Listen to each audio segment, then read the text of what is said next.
Tasha Chantel Hatcher grew up in the town of Glen Rose, Texas, located about 53 miles southwest of the Dallas-Fort Worth area. She graduated from Glen Rose High School and went on to study at the Texas Career Institute, where she became a certified nursing assistant. At the time of our story, Tasha had been working as a maid at both the local Quality Inn and Suites and the Stonewater Church. The 35-year-old had 2 kids, a son named Landon and a daughter named Nevaeh. But according to official documents, she had a difficult past. In 2005, she was investigated by CPS after a friend reported that she let her son leave the house without parental supervision. In 2006, while working as a dancer, she was investigated by CPS after leaving her son at a 24-hour daycare for more than 31 hours.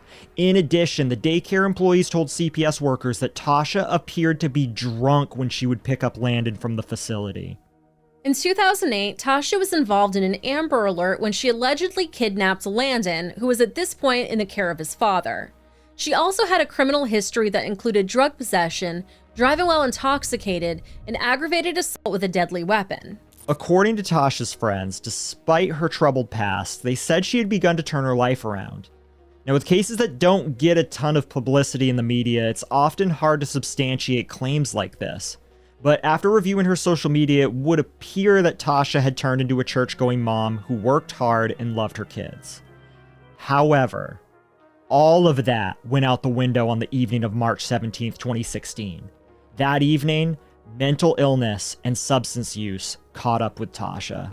Arturo Villa lived next door to the brown bungalow-style home that Tasha shared with her now 2-year-old daughter, Nevaeh. Although he normally observed the single mom and her toddler being playful with one another in the yard, that night, things seemed off. As the father of 4 mowed his lawn, he said he noticed loud music as well as the mother acting strangely. According to the neighbor, she was making strange gestures and signs with her hands. It's unclear if it was Arturo or another neighbor that was involved in the next portion of our story. The same evening Tasha was behaving in a bizarre fashion, a neighbor heard Nevaeh screaming. He ran over to the house and found Tasha completely nude. In her arms, she held her daughter, who was also unclothed. Her small body was covered in fresh burn marks. The neighbor contacted the Somervell County Sheriff's Department to report the incident, and deputies were dispatched to the scene. When the deputies arrived, Tasha made lewd advances towards a deputy and then began to pleasure herself.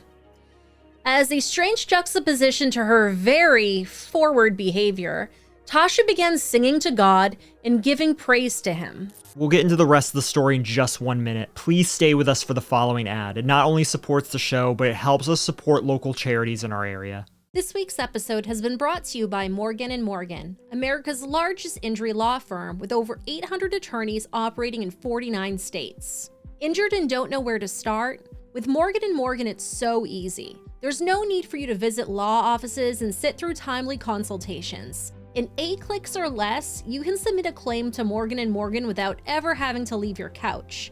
You can submit your case details, sign contracts, upload documents and medical records all from your cell phone. And you can even text your attorney and legal team throughout the duration of your case. Best of all, you only pay if they win. If you don't win your case, you pay nothing. All calls, meetings, texts, time, and effort put into your case is completely free of charge. If you're ever injured in an accident, you can check out Morgan & Morgan. For more information, go to forthepeople.com/themiserymachine or dial #law. That's #529 from your cell phone. Thanks, and back to the episode. Little Nevaeh was taken to Texas Health Harris Methodist Hospital in Fort Worth. She was ultimately transported via helicopter to Parkland Memorial Hospital in Dallas, where she was treated for numerous second-degree and third-degree burns. These covered 60% of her body, including her back, legs, torso, and backside. Now, third-degree burns are serious, but many people underestimate that they are often fatal without proper medical attention.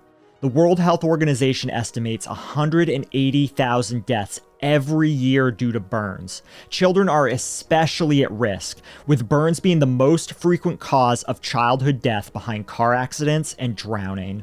But these weren't the burns or scalds that we see in many of the cases that we discuss on this channel. These were something much worse. something that we've discussed before in great detail.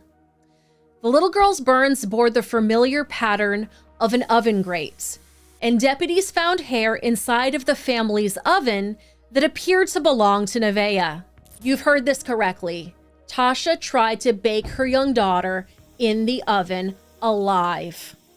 The mother was also taken to the emergency room for a medical evaluation where she continued to act out in a lewd manner. It was found that Tasha was under the influence of marijuana, alcohol, and possibly synthetic drugs such as K2 or spice. Other reports suggested that Tasha was under the influence of meth. Tasha did not ask how Nevaeh was doing. She didn't even ask what had happened. The incident in Glen Rose was notable in part because its resemblance to a long circulating urban legend. Roughly around the time that women began entering the workforce in large numbers during the 60s and drug culture rose to prominence, a popular tale began to spread of a hippie babysitter who, while tripping on acid, placed an infant left in her charge in an oven, believing it to be a turkey. The earliest versions of this legend didn't involve the use of mind-altering substances, but as the 1960s era counterculture sparked increased concern over recreational drug use, the story evolved to serve as a warning about the dangers of unvetted caregivers and the irresponsible use of psychedelics. Tasha was arrested and charged with felonious cruelty to a minor in the first degree and was held in the county jail in lieu of a $300,000 bond. In addition to placing her daughter in the oven, Tasha claimed that she shot a cat and placed its body inside the oven alongside Nevaeh.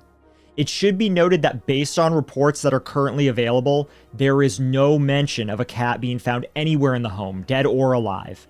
However, it should be noted after reviewing Tasha's social media, she did post a picture of a stray gray tabby that she was trying to rehome in 2015. A CPS worker who met with Tasha the next day at the Somerville County Jail stated that the mother continued to be incoherent. When asked about her actions from the night before, Tasha replied, "Curiosity killed the cat." When asked what she meant by that, she countered, "Ask me questions and I will lie to you." She then asked the CPS worker to pray with her and said that her daughter was healed. On June 14, 2017, Tasha Hatcher was found guilty of injury to a minor with substantial bodily harm, for which she received a 20-year prison sentence. Although a cat was never recovered from the scene of the crime, she was also found guilty of cruelty to a non-livestock animal and was sentenced to an additional 10 years in prison. She will become eligible for parole on March 17, 2026, and is projected to be released from prison 10 years after that. She is currently being held in the Texas Department of Corrections William P. Hobby Unit. Nevaeh was treated for her wounds, and thankfully she made a full recovery. She was released into the care of CPS. A GoFundMe was started by a man named Kevin Foreman as a means to defer any medical, cosmetic, and other ongoing expenses in the future that the little girl would accrue. Sadly, the fundraiser only collected $150 and has since been closed. Like many of the female prisoners that we cover, Tasha has a personals ad on the prison pen pal site writeaprisoner.com. It is laced with misspellings and grammatical errors, so here's the legible version. It reads, "Hello. Thank you for stopping by.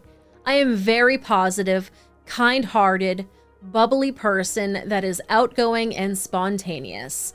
I am a caretaker at heart. I'm hoping to meet new people who are positive and purpose-driven in living a good life also. I spend my days working, exercising, and reading. I also enjoy dancing and listening to music. I hope to make genuine connections that would be beneficial to both of us. I would like some people to correspond with, those who love to laugh and enjoy life, and who are interesting and can keep a smile on my face. We can receive JPays, but cannot respond to JPay or email. Send an address if you want me to contact you." In cases we've covered in the past, parents that have placed their children in cooking devices mainly did so either due to straight up malice or medical reasons such as postpartum psychosis, schizophrenia, even epilepsy.